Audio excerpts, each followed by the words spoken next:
Oke guys, sebelum melanjutkan, jangan lupa like dan komen. Dan yang baru bergabung, jangan lupa subscribe dan aktifkan loncengnya.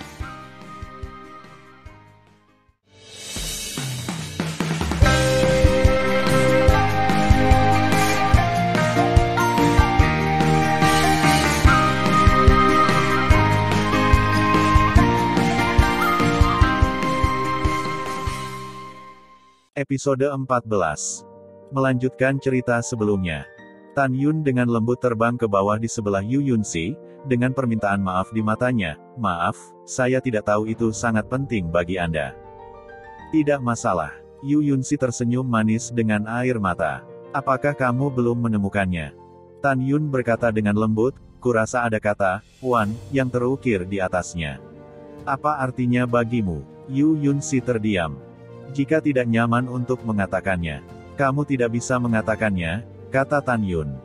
Yu Yunxi menyesap bibirnya dan berkata, "Nama ibuku adalah Tang Wan. Kristal ilahi ini adalah sesuatu yang dia berikan sebelum dia meninggal." "Ibu Suri sudah meninggal." Tan Yun tertegun. "Yah," kata Yu Yunxi, setetes air mata jatuh di wajahnya. "Setelah aku baru lahir, ibuku pergi. Jadi ayahmu sangat mencintaimu," kata Tan Yun. "Cinta?" Yu Yunxi meneteskan air mata dan tersenyum pahit. "Aku sama sekali tidak menginginkan cintanya. Jika dia tidak melindungi Permaisuri Liu hari ini, bagaimana ibuku bisa mati? Permaisuri Liu pernah menjadi pelayan keluarga ibu saya. Ibu saya memperlakukannya sebagai saudara perempuan, tetapi dia membunuh ibu saya. Tapi yang disebut ayahku melindunginya. Jika aku tidak ingin membalaskan dendam ibuku, aku akan meninggalkan istana yang dingin." Yu Yunxi menatap Tan Yun dan air matanya mengaburkan pandangannya. Matanya sangat dingin. "Di hatiku, aku tidak punya keluarga di dinasti Shizu yang begitu besar. Tidak ada pangeran, putri, dan putri hari ini yang benar-benar memperlakukan saya.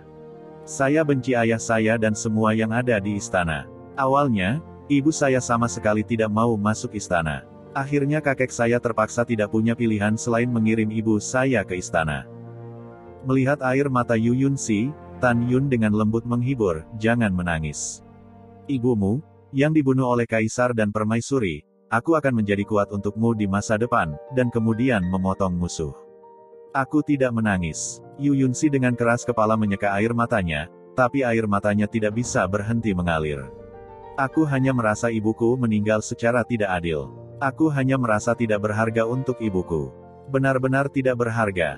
Berbicara tentang ini, Yu Yunxi, yang selalu kuat, berjongkok di tanah sambil menangis.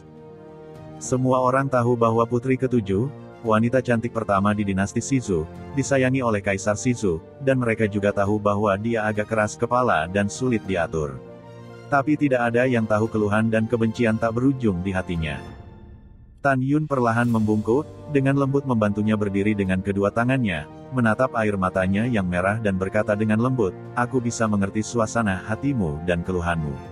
Aku temanmu. Jangan menekan dirimu di depanku. Menangislah jika kamu mau. Lebih baik menangis." Yu Yunxi dengan keras melemparkan dirinya ke pelukan Tan Yun, meratap dan memukul punggung Tan Yun.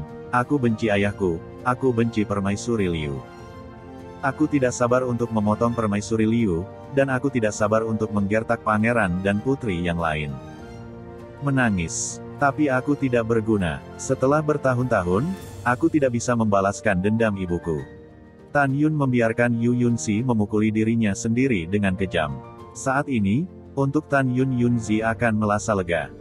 Dia bisa melihat bahwa dia telah menahan kebencian dan kesedihan terlalu lama. Dia akan merasa lebih baik hanya jika dia mengeluarkannya.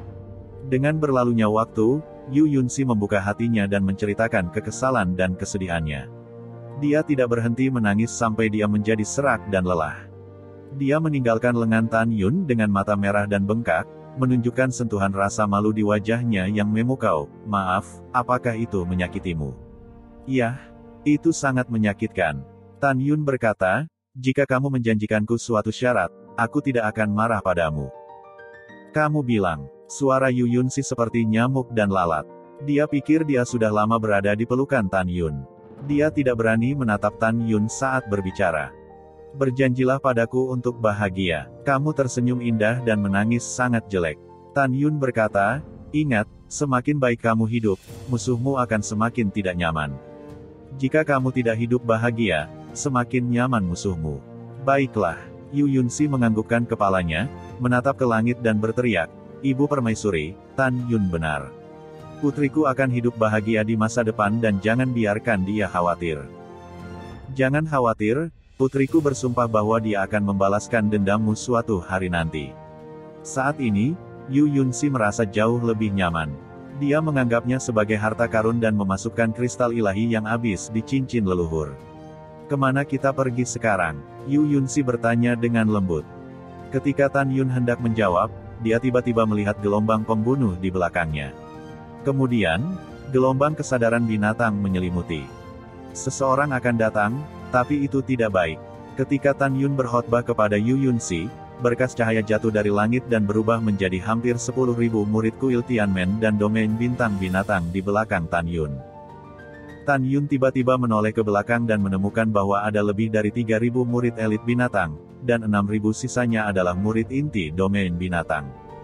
Dan di antara murid inti, hanya lusinan yang merupakan kesempurnaan agung dari binatang kaisar raja leluhur. Tan Yun tidak memperhatikan murid-murid di depannya. Ketika Tan Yun tidak dipromosikan menjadi kesempurnaan agung, dia hanya takut pada 4 orang. Orang pertama adalah Sekte Dewa Elysium, dan murid inti pertama adalah Shen Kuang. Orang kedua adalah Sekte Dewa Elysium, dan murid inti terkuat kedua adalah Chang Sun Han. Orang ketiga adalah kuil Tianmen, orang pertama dari murid inti dari domain bintang manusia, Kong Wu. Orang keempat adalah kuil Tianmen. Murid inti bersaing memperebutkan gelar Si Hong, murid inti dari domain bintang binatang. Sekarang, dengan promosi kesempurnaan agung, Tan Yun yakin bahwa Chang Sun Han dan Kong Wu tidak boleh menjadi lawannya. Adapun Shen Kuang, Si Hong dan Tan Yun tidak lagi takut. Seorang murid kekar dan berotot berjubah hijau, yang dipimpin olehnya, memandang Tan Yun, mengerutkan kening dan berkata pada dirinya sendiri, aku kehilangan pandanganku. Orang ini bukan Tan Yun. Nama pria ini adalah Xiong Tai, dan kekuatannya menempati urutan ke-6 di antara murid inti di domain bintang binatang. Ketika Xiong Tai sedang berbicara sendiri, para murid di belakangnya berkata bahwa dia benar-benar mengenali orang yang salah. Saya tidak tahu apa yang dimaksud oleh teman-teman Tao di kuil Tianmen dengan mengelilingi saya. Tan Yun berdiri dengan tangan tertunduk. Meski suaranya juga suara seorang pemuda, namun sangat berbeda dengan suara Tan Yun. Apakah kalian berdua dari Sekte Elysium atau dari dinasti Sisu? Xiong Tai bertanya dengan suara tumpul, cukup mengesankan. Xiong Tai sekilas melihat bahwa Tan Yun hanyalah kesempurnaan agung dari ranah kaisar leluhur, dan gadis lain yang begitu cantik adalah tingkat ke-7 dari ranah kaisar raja leluhur. Oleh karena itu, Tan Yun dan putri ke-7 adalah semut di hatinya. Apakah itu ada hubungannya denganmu? Yu Yunsi berkata dengan dingin. Si kecil cantik, kamu memiliki temperamen yang baik. Xiong Tai menatap Yu Yunsi dengan tergesa-gesa, air liur keluar dari bibirnya. Saat ini, para murid di belakang Xiong Tai memandang Yu Yunsi, yang juga menelan ludah mereka dan berkomentar. Tutut, gadis ini benar-benar cantik. Aku merasa dia dan Yuxin, sangguan dari kuil Tianmen, adalah wanita cantik yang setingkat. Tidak, menurutku dia lebih cantik. Lagi pula, dia tidak mengenakan gaun anak perempuan. Benar, cantik sekali. Jika aku bisa tidur, aku akan bahagia dalam hidup ini. Mendengarkan diskusi para murid, Yu Yunsi sangat marah sehingga tubuhnya yang lembut sedikit gemetar dan memarahi, tak tahu malu. Pada saat ini, seorang murid di samping Xiong Tai tersenyum dan menunjukkan gigi kuningnya yang besar. Lihat, cantik kecil, aku ada. Bagaimana kamu bisa mengatakan aku tidak tahu malu? Kamu jelas berbohong dengan mata terbuka. Tanpa menunggu kata-kata murid itu, Tan Yun melangkah maju seperti kilat dan menendang mulut murid itu. Bang! Ah! Gigiku! Murid itu berteriak, mulutnya yang penuh dengan gigi jatuh, dan tubuhnya ditendang oleh Tan Yun seperti cangkang. Tan Yun melihat kembali ke arah Yu Yunsi yang marah dan berkata, Yunsi, tidak ada gunanya marah pada mereka. Kamu benar, orang itu benar-benar tidak tahu malu. Engah. Yu Yunxi terhibur oleh Tan Yun dan tersenyum bahagia. Dia melihat bahwa Tan Yun sedikit terganggu. Sialan, beraninya kau menyerangku, aku akan mencabik-cabikmu. Murid dengan gigi rontok dan mulut berdarah bangkit dari tanah. Ketika dia akan mulai di Tan Yun, dia diinterupsi oleh tangan Xiong Tai, mundur. Lakukan bisnis dulu, lalu bersihkan dia. Ini kakak senior Xiong. Murid itu menjawab. Cantik kecil, aku ingin menanyakan sesuatu padamu. Xiong Tai langsung mengabaikan Tan Yun dan menatap Yu Yunxi dengan mata juling. Dengan lambaian tangan kanannya, dia mengumpulkan gambaran ingatan dari udara kosong. Dalam gambar tersebut, seorang pemuda berambut putih dan berjubah ungu cukup tampan. Siapa dia jika dia bukan Tan Yun? Cantik kecil, beritahu saya bahwa kamu telah melihat pria ini. Kata Xiong Tai sambil tersenyum. Yu Yunxi menutup telinga dan merasa mual dari lubuk hatinya ketika dia melihat Xiong Tai. Saya dapat memberitahu Anda. Tan Yun melangkah maju dan melindungi Yu Yunxi di belakangnya. Dia berkata dengan lemah, premisnya adalah kamu memanggilku kakek, atau jika pemuda berambut putih dalam gambar kenangan itu adalah kakekmu. Sial, apa yang kamu bicarakan?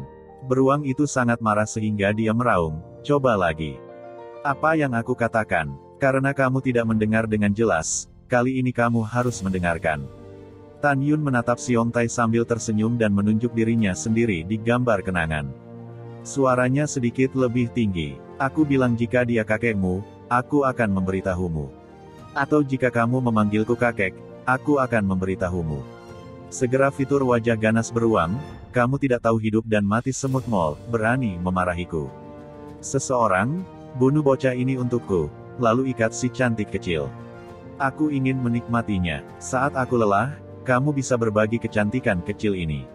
Mendengar pidato tersebut, hampir 10.000 murid merasakan darah mereka mendidih memikirkan akan menghancurkan gadis cantik di depan mereka.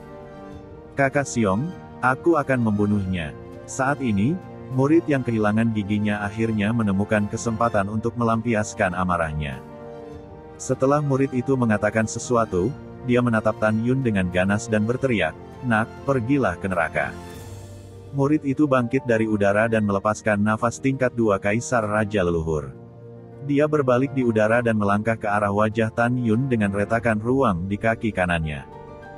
Jelas, dia ingin mematahkan kepala Tan Yun dengan cara yang baru saja menyakitinya. Aku tidak akan mati, tetapi kamu dapat memiliki keputusan akhir. Tan Yun terlihat sangat dingin.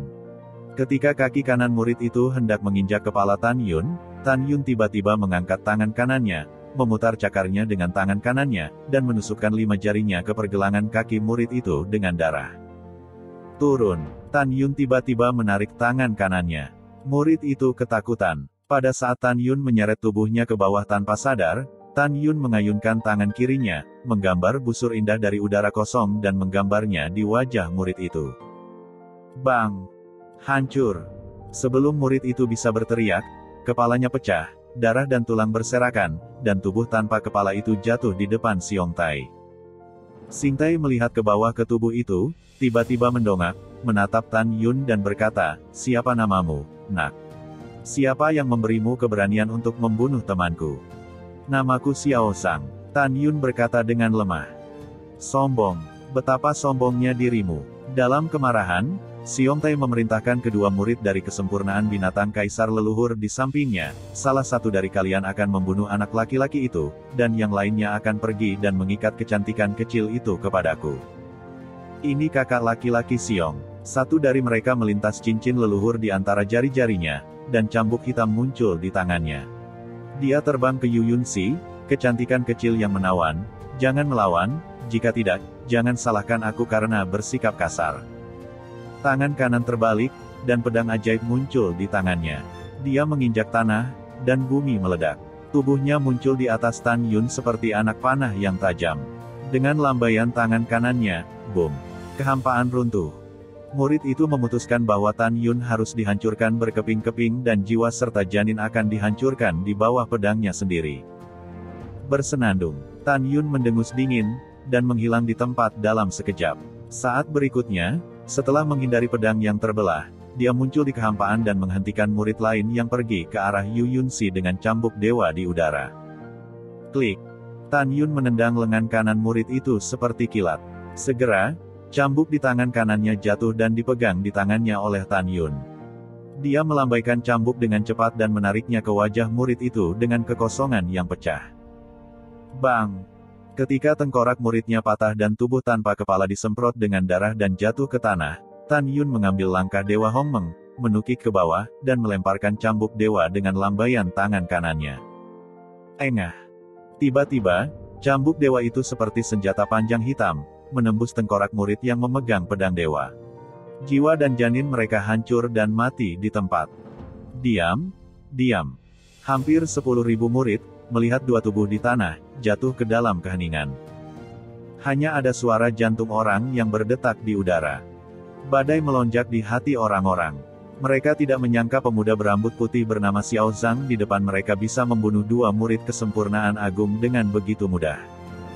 Pada saat ini, lebih dari 60 murid dari kesempurnaan agung dari binatang kaisar raja leluhur di belakang Xiongtai berbicara satu demi satu dengan wajah bermartabat. Kakak laki-laki Xiong, pemuda sombong ini, kekuatannya tak terduga.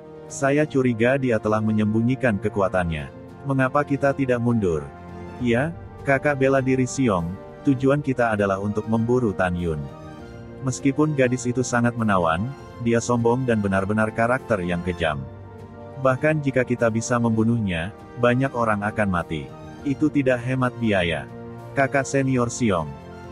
Mendengar pidato itu, Xiongtai menatap Tan Yun dan berpikir, bahkan jika aku membunuh Jin Chengwen dan Wu Xiaolang, sulit untuk membunuh mereka dengan kekuatanku. Kesombongan ini tidak sederhana. Berpikir di sini, Xiongtai menarik napas dalam-dalam dan berkata dengan dingin kepada Tan Yun, sombong, aku ingat kamu. Aku punya sesuatu yang penting untuk dilakukan hari ini, jadi aku akan membiarkanmu pergi. Lain kali aku melihatmu, aku ingin kamu mati. Dan kamu gadis kecil yang cantik, kamu menungguku. Setelah itu, Xiongtai melihat kembali ke kerumunan dan memerintahkan, ikuti saya. Ini kakak senior Xiong. Hampir 10.000 murid menjawab dan akan mengikuti Xiongtai pergi. Di belakang mereka terdengar suara penuh niat membunuh. Sekelompok hewan, apakah aku membiarkanmu pergi?